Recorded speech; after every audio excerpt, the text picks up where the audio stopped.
د میدان وردګ ولایت نفت او ګازو عمومي مدیریت چې له زیاتې مودې چارې په یوه کرایي ودانۍ کې پر مخ وړلې له ګڼو ستونزو سره مخ وو. د یادو ستونزو د حل په موخه یې تازه د یو لړ مراسمو په ترڅ کې د 6.5 میلیونه افغانیو په لګښت د 3 پوړیزه اداري ودانۍ د بنسټ ډبره کېښودل شوه. دغه کومه ودانۍ چې جوړیږي دا دغه ولس باندې دغه نظام احسان نه ده، بلکې دا د دغه ولس حق ده چې باید دغه خلکو ته د خپل حقوق ورکړل شي. دا کومې ادارې دلته هغه نه لري که نه، هغوی انشاءالله تعالی کوشش وکړي دي، خو موږ ترېنه غوښتنه دا ده چې دغه کوششونه نور هم زیات کړي چې دا ادارې جوړې سي. یو خو به د ملت پکې ګټه وي، د ملت به پکې ګټه دی چې د دوی ادرس به معلوم وي، د دوی جای به معلوم وي.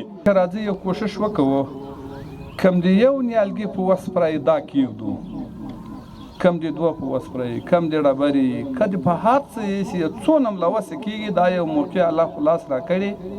د یاد مدیریت مسؤلین وایي دغه ودانۍ په یو جریب ځمکه په 3 پوړونو کې جوړیږي چې د لومړي پوړ چارې یې پیل او په 4 میاشتو کې به بشپړې شي.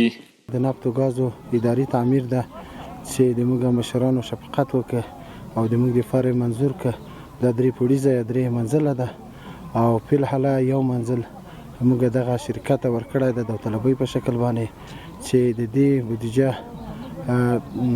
6.5 میلیونه شاوخوا افغانۍ راځي او په 4 میاشتو کې به دوی دا کار موږ ته تکمیلوي.